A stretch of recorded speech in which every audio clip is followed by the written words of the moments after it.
బిందు మాధవి గారు రచించిన ఒక చక్కటి కథ విందామండి.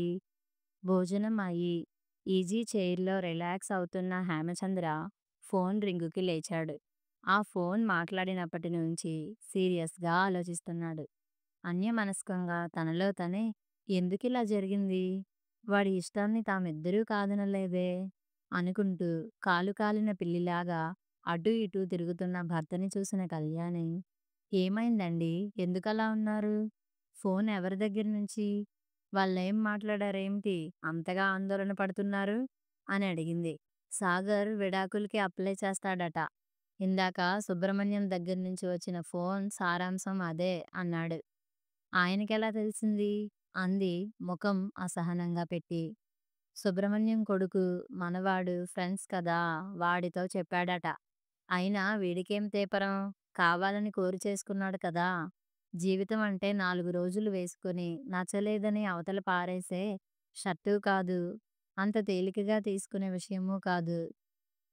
వాడు ఆ అమ్మాయిని మనకి చూపించి, ఈ అమ్మాయిని తప్ప ఇంకొకరిని చేసుకోను అని ఖరాఖండిగా చెప్పినప్పుడు, ఒకటికి 2 సార్లు ఆలోచించు. ఒకసారి చేసుకున్నాక కష్టమైన, సుఖమైన చివరిదాకా వాళ్ళతో సర్దుకు బతకటం నేర్చుకోవాలి అని మనిద్దరం చెప్పాం. ఆ అమ్మాయి నా కొలీగ్. 4 ఏళ్ల నుంచి చూస్తున్నాను. అన్ని విషయాల్లో నాకు తగిన వ్యక్తి. తన వేష భాషలు, మాట తీరు అన్నీ నాకు నచ్చాయి. అన్నిటికంటే ఎక్కువగా ఒకే లైన్ ఆఫ్ వర్క్‌లో ఉన్నాం. జీతాలు ఇంచుమించు ఒకటే. ఇద్దరం ఎన్నో విషయాలు షేర్ చేసుకోవచ్చు అని బోలెడు కబుర్లు చెప్పాడు. ఇప్పుడు ఇవన్నీ ఏమయ్యాయో! అయినా తల్లిదండ్రులం ఇంత ముఖ్యమైన విషయం మనకి చెప్పకుండా ఎవరికో చెబితే వాళ్ళొచ్చి మనకి చెప్పడమేమిటి? అన్నాడు ముఖాన గంటు పెట్టుకొని హేమచంద్ర. హేమచంద్రకి గత సంవత్సరం కళ్ళ ముందు రీలులాగా తిరిగింది. ఒక సెలవు రోజు మధ్యాహ్నం, అమ్మా, నాన్నగారు, మీరిద్దరూ ఇలా కూర్చోండి. మీకొక ముఖ్యమైన విషయం చెప్పాలి. అమ్మ ఎప్పటినుంచో నా పెళ్లి గురించి కంగారు పడుతోంది. మా ఆఫీసులో పనిచేసే అమ్మాయి, నా కొలీగ్ దివ్య నాకు బాగా నచ్చింది. తనైతే అన్నీ నాలాగే ఆలోచిస్తుంది. అమ్మా, నువ్వు తన డ్రెస్సింగ్ చూస్తే అమ్మాయి అంటే ఇలా ఉండాలి అంటావు. అన్ని కోణాల్లోనూ తను నాకు బాగా మ్యాచ్ అయ్యే అమ్మాయి అని ఒక్కసారి ఆగి తల్లిదండ్రుల మొహాల్లోకి, వాళ్ళ హావభావాలు ఎలా ఉన్నాయో అని చూశాడు సాగర్. పెళ్లి అనేది అట్టమీది బొమ్మ చూసి చదవటానికి చేతిలోకి తీసుకునే పుస్తకం లాంటిది కాదు. పైపై విషయాలు చూసి నిర్ణయించుకునేది కాదు. నువ్వు 4 ఏళ్ళు కలిసి పనిచేసినా, 5 ఏళ్ళు పక్కపక్క ఇళ్లల్లో ఉన్నా, వాళ్ళ గురించి పూర్తిగా తెలుసు అనుకోవటం భ్రమ. మన ఇంటికొచ్చి మనతో కలిసి బతకటం మొదలుపెడితే గాని వాళ్ళ అసలు స్వరూపం, స్వభావం మనకి తెలియవు. పైగా ఒక చోట కలిసి పనిచేసేటప్పుడు ఎవరూ తమ సహజ లక్షణాలని బయటకి ప్రదర్శించరు. తమ బలహీనతలు ఇతరులకి తెలియకుండా జాగ్రత్త పడతారు. నిర్ణయం తీసుకునే ముందు ఒకటికి 4 సార్లు ఆలోచించు అన్నారు హేమచంద్ర కళ్యాణి ముక్త కంఠంతో. పిల్లలు సుఖంగా ఉండటం ముఖ్యం అని నమ్మే తల్లిదండ్రులవటం వల్ల కొడుకు అంత నమ్మకంగా చెప్పిన తరువాత సాగర్ ఇష్ట ప్రకారమే సాగర్ దివ్యలకి దగ్గరుండి పెళ్లి జరిపించారు. సాగర్ ఉద్యోగం బెంగుళూరులో, దివ్య ఉద్యోగం కూడా అక్కడే అవటంతో కొత్త ఆశలతో కొత్త ఇంట్లోకి, కొత్త కాపురంలోకి అడుగుపెట్టారు. ఇరుపక్కల తల్లిదండ్రులు వచ్చి చెరొక వారం రోజులు ఉండి, పిల్లలకి అవసరమైన ఏకాంతం ఇస్తూ తమ తమ ఇళ్ళకి వెళ్ళిపోయారు. 6 నెలల కాలం కొత్త కుండలో నీటిలాగా తియ్యగా పిల్లల కాపురం సాగుతున్నదని ఇరుపక్కల తల్లిదండ్రులు సంతోషంగా ఉన్నారు. ఇంకొక 6 నెలలు వాళ్ళ ప్రాజెక్ట్ వర్కులతో బిజీగా గడిచింది. సాగర్ దగ్గర నుంచి శుభవార్త వస్తుంది అని ఎదురు చూస్తున్నారు. ఇంతలో పిడుగులాంటి ఈ విడాకుల వార్త విని కళ్యాణి దంపతులు తల్లడిల్లిపోయారు. దివ్య తల్లిదండ్రులకి ఈ విషయం తెలుసో లేదో అసలు వాళ్ళతో ఎలా మాట్లాడాలో అర్థం కాక తలలు పట్టుకు కూర్చున్నారు. ఇంతలో సాగరే ఫోన్ చేశాడు. అమ్మా, రేపు నేను హైదరాబాద్ వస్తున్నాను. నీతో నాన్నగారితో ఒక ముఖ్యమైన విషయం గురించి మాట్లాడాలి అన్నాడు. దివ్య కూడా వస్తోందా అని అడిగింది కళ్యాణి మనసులోని సందేహం తీర్చుకోవటానికి. లేదమ్మా, నేనొక్కడినే వస్తున్నాను. వచ్చాక అన్ని విషయాలు మాట్లాడతాను అని ఫోన్ పెట్టేశాడు. కళ్యాణి దంపతులకి ఆ రాత్రి అన్నం సహించలేదు. కంటి నిండా నిద్రపోలేదు. ఎప్పుడెప్పుడు తెల్లవారుతుందా అనే ఎదురుచూపులతో గడిపారు. ఉదయం బ్రేక్‌ఫాస్ట్ తినాలనిపించక కాఫీ మాత్రం తాగి కొడుకు రాక కోసం ఎదురుచూస్తున్నారు. మధ్యాహ్నం 12కి వచ్చిన కొడుకుతో, "ఏమైందిరా? ఎందుకింత హఠాత్తుగా వచ్చావు? ముఖ్యమైన విషయం అన్నావు? ఫోన్‌లో చెప్పొచ్చు కదా!" వర్కింగ్ డే రోజు పరిగెత్తుకొచ్చేటంత అర్జెంట్ విషయాలేముంటాయి? మీ ఇద్దరి ఆరోగ్యాలు బాగానే ఉన్నాయా? అసలు తిండ్లు తింటున్నారా? Office work, targets, product launching అంటూ ల్యాప్‌టాప్‌లకు అతుక్కుపోతున్నారా? ఉద్యోగాల్లో సమస్యలేం లేవు కదా? అన్నారు ఇద్దరూ ఏమీ తెలియనట్టు. అమ్మా ముందు అన్నం పెట్టు. నీ చేతి వంట తిని ఎన్నాళ్ళయిందో. భోజనమయ్యాక మాట్లాడతాను. రుచికరమైన భోజనానికి మొహం వాచినట్టుంది అన్నాడు సాగర్ అక్కడున్న న్యూస్ పేపర్ చేతిలోకి తీసుకుంటూ. బ్రేక్‌ఫాస్ట్ తినే మూడ్ లేక ఏమీ తినకుండా ఉదయం నుంచి కొడుకు కోసం ఎదురుచూస్తున్న కళ్యాణికి ఒక్కసారిగా ఆకలి గుర్తొచ్చింది. గబగబా వెళ్ళి కొడుక్కిష్టమైన వంట చేసి భోజనానికి పిలిచింది. కొడుకేం చెబుతాడో అనే ఆదుర్దాతో వాళ్ళు, సంభాషణ ఎలా ప్రారంభించాలా అనే సందేహంతో సాగర్ డైనింగ్ టేబుల్ దగ్గర నిశ్శబ్దంగా అన్నం తినే పనిలో పడ్డారు. హాల్లోకొచ్చిన తల్లిదండ్రుల్ని కూర్చోబెట్టి, "అమ్మా, నాన్న ప్రశాంతంగా వినండి. నేను, దివ్య విడిపోవాలని నిర్ణయించుకున్నాం" అన్నాడు దీర్ఘ నిశ్వాసం తీసుకుంటూ. అంత పరిస్థితేమొచ్చింది? ఇద్దరూ ఇష్టపడే అన్నీ ఆలోచించి పెళ్లి చేసుకున్నారు కదా! తనకి అసలు ఏ పని రాదమ్మా. వంట కూడా రాదు. చెయ్యాలన్న ఆసక్తి లేదు. రోజూ స్విగ్గీలో ఏదో ఒకటి తెప్పించుకు తింటుంది. ఎప్పుడు చూసినా ఫోన్ మాట్లాడుతూ ఉంటుంది. మధ్యలో పిలిస్తే నన్నొక విలన్‌లాగా చూస్తుంది. తన వర్క్ టార్గెట్స్, తన ఫ్రెండ్స్ తప్ప నేనంటూ ఒక వ్యక్తిని తన జీవితంలో ఉన్నట్టే అనుకోదు. నాతో ఏకాంతం, బెడ్ షేరింగ్ ఎప్పుడో తప్ప ఇష్టపడదు. తనని దగ్గరికి తీసుకోవాలని ప్రయత్నిస్తే చిరాగ్గా మొహం పెడుతుంది. పోనీ తనని ఆ మూడ్‌లోకి తీసుకెళదామని వీకెండ్స్‌లో సరదాగా ఏ పార్కుకో వెళ్దామంటే, "నువ్వడగ్గానే నీ వెంటపడి వచ్చేయాలా? నాకు ఇవాళ మూడ్ లేదు" అంటుంది. నేను బాగా పని ఒత్తిడిలో ఉన్నప్పుడు బోర్ కొడుతోంది. "ఇలా ఔటింగ్‌కి వెళ్ళొద్దాం" అని గొడవ చేస్తుంది. తను కూడా ఉద్యోగం చేస్తుంది. అందులో ఉండే కష్ట సుఖాలు తనకీ తెలుసు. తన మాట సాగాలనే పంతం అని ఆగాడు. ఇవి మొచ్చికి కొన్ని అన్నట్టు. ఫ్రెండ్స్‌తో చాటింగ్‌లో నా గురించి ఏం చెబుతుందో ఏమో! నన్ను కలిసినప్పుడు వాళ్ళల్లో వాళ్ళు సైగలు చేసుకుంటూ, నా వంక చూసి నవ్వుకుంటూ ఉంటారు. కొడుకు చెప్పింది విని తల పంకించింది కళ్యాణి. మేము నీకు ముందే చెప్పాం. పెళ్లి అంటే పైపై మెరుగులు చూసి నిర్ణయాలు తీసుకోకూడదు. అనేక విషయాలు ఆలోచించాలి అని. నీకు గుర్తుందా? చిన్నప్పుడు మనం ఇంట్లో తెప్పించే వారపత్రిక కవర్ మీద బొమ్మ చూసి నువ్వొక రకంగా, బామ్మ ఇంకొక రకంగా మొహాలు పెట్టేవాళ్ళు. దేవుడి బొమ్మ వేస్తే ఆవిడ సంతోషపడేది. సినిమా హీరో, హీరోయిన్‌ల బొమ్మ వేస్తే నీకు నచ్చేది. అందులో డాక్టర్ సలహాల దగ్గర నుంచి వంటలు, కథలు, సినిమాలు, కబుర్లు, రాజకీయాలు, గ్రహ బలము, పజిల్స్ ఇలా మీకిద్దరికీ ఇష్టమైన అంశాలు, నచ్చని శీర్షికలు కూడా ఉండేవి. పుస్తకం తెరిచి చదివితేనే కదా అన్నీ తెలుస్తాయి అనేదాన్ని. వైవాహిక జీవితం ఆ మాటకొస్తే ఎవరితోనైనా కొత్తగా ఏర్పడే పరిచయం ఒక పుస్తకం లాంటిదే. పుస్తకం అట్టను బట్టి ఎలా ఒక నిర్ణయానికి రాకూడదో, పైపై విషయాలు చూసి జీవితంలో ముఖ్యమైన సందర్భాల్లో త్వరపడి ఒక నిర్ణయానికి రాకూడదు అంది కళ్యాణి కొడుకు మొహంలో ఫీలింగ్స్ కోసం చూస్తూ. సాగర్ 2 నిమిషాలు ఏమీ మాట్లాడలేదు. ఏదో ఆలోచిస్తున్నట్లుగా తల వంచుకొని మౌనంగా కూర్చున్నాడు.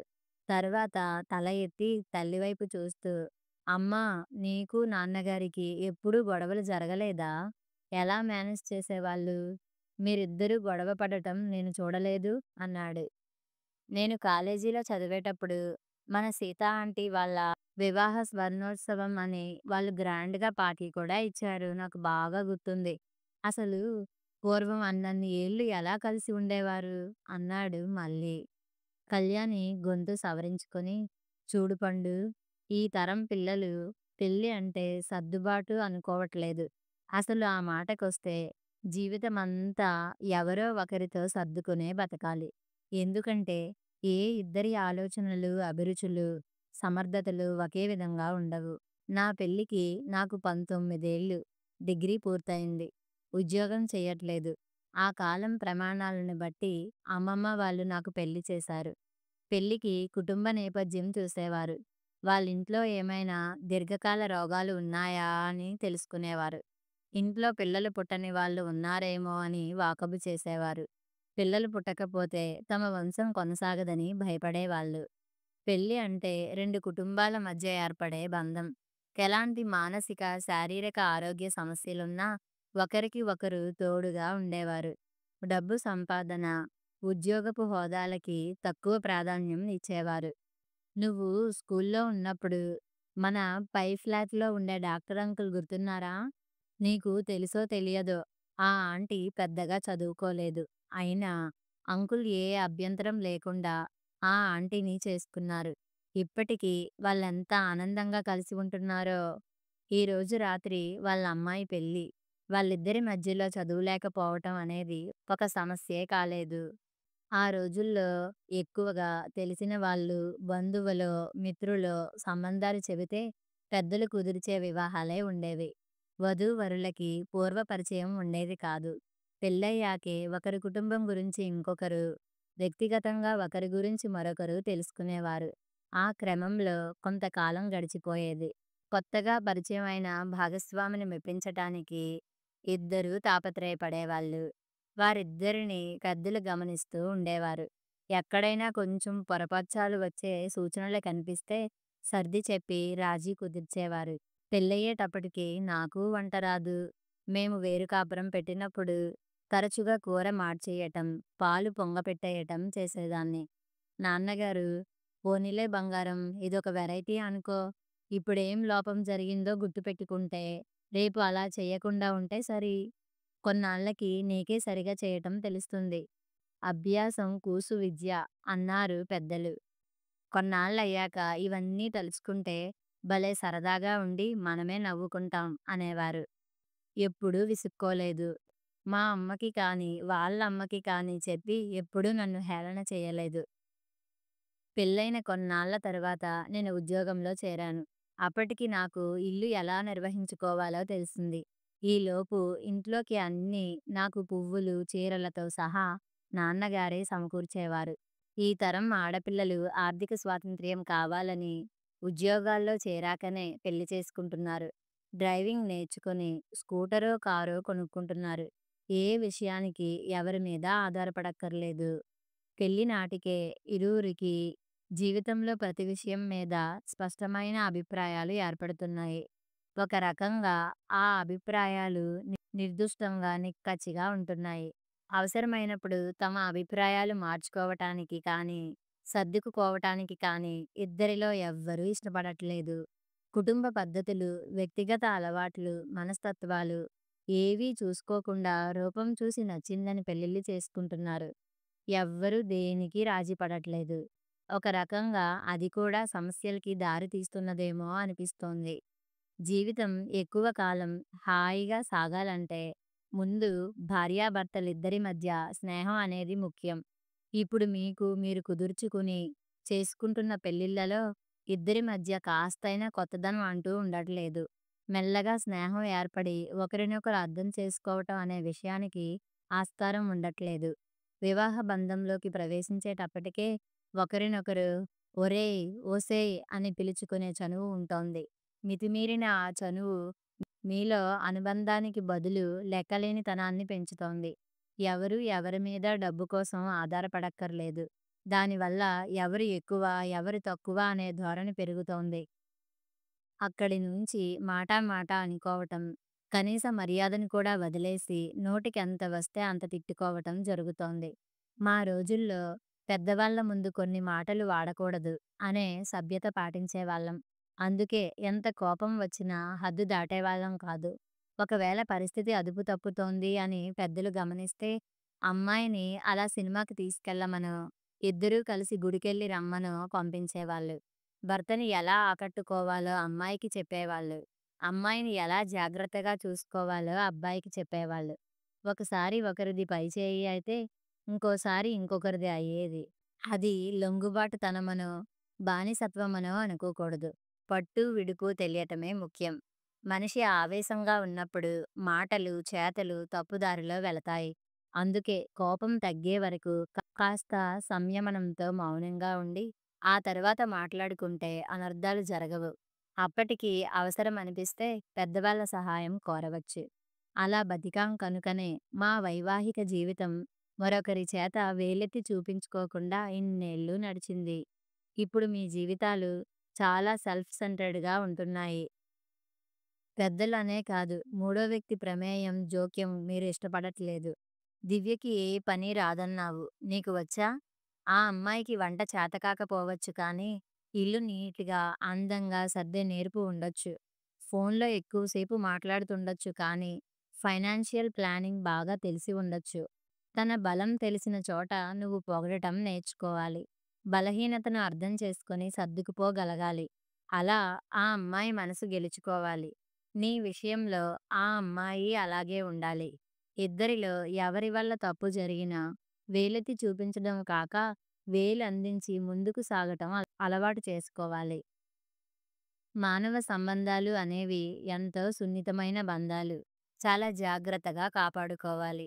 ఆ విజ్ఞత, నేర్పు ఉన్నవాళ్ళ జీవితాలు చిరకాలం బావుంటాయి. ఇప్పుడు ఆవేశంలో విడిపోవాలనుకుంటున్నారు సరే, ఇలాగే ఒంటరిగా ఎప్పటికీ బతకలేవు కదా! రేపు ఇంకో అమ్మాయిని చేసుకుంటే, ఆ అమ్మాయిలో మాత్రం నీకు నచ్చని విషయాలు ఉండవనే గ్యారంటీ ఏముంది? అందుకే తొందరపడకు. ఇంకాస్త టైం తీసుకొని మరోసారి మాట్లాడి అప్పుడు నిర్ణయం తీసుకోవచ్చు. ఇంతకీ నువ్విక్కడికొస్తున్నట్టు దివ్యకి చెప్పావా? అసలు ఉద్యోగపు ఒత్తిడులు తప్ప మీ తరం పిల్లలు పెళ్లి అయ్యాక మనసు విప్పి స్నేహంగా ఎప్పుడైనా మాట్లాడుకుంటారా? తను చిరాకుగా ఉన్నప్పుడు నువ్వే ఒక అడుగు ముందుకేసి, చాలా అలసిపోయావు. కాసేపు రిలాక్స్ అవ్వు. నీకోసం ఇవాళ ఈ వంట చేశాను అని చెప్పి చూడు. ఎంత మార్పు వస్తుందో. పొగడ్తకి, ప్రేమకి పడని వాళ్ళెవరుంటారురా? అంటూ కళ్యాణి దంపతులు కొడుక్కి నచ్చచెప్పి, ఇంకొన్ని రోజులు వేచి చూడు. అప్పటికి కలిసి ఉండలేమనిపిస్తే అప్పుడే ఆలోచించవచ్చు అని తాత్కాలిక పరిష్కారం చెబుతూ కొడుక్కి కౌన్సిలింగ్ చేశారు. ఇలా ఎవరో ఒకరు చెప్పకనే ఈ కాలం పిల్లలు ఈగోలతో జీవితాలు పాడు చేసుకుంటున్నారు. చదువులు ఎక్కువై సర్దుబాటు తక్కువ అవుతోంది. మనం అమ్మాయి తరపు అయినా, అబ్బాయి తరపు అయినా పెళ్ళంటూ జరిగాక వాళ్ళిద్దరూ మన పిల్లలే. వాళ్ళ జీవితాలు బాగుండటం మనకి ముఖ్యం. జీవితం గురించి అనుభవంతో ఆలోచించగలిగిన మనం ఒక అడుగు ముందుకేసి వీలైతే జరగబోయే అనర్థాన్ని ఆపుదాం. పని జరిగినా జరక్కపోయినా ప్రయత్నమైతే చేసి చూద్దాం. అంతా మంచే జరుగుతుందని ఆశిద్దాం అనుకున్నారు ఆ దంపతులు. కాస్త ఆందోళనతో, మరి కాస్త ఆశాభావంతో. కథ సమాప్తం.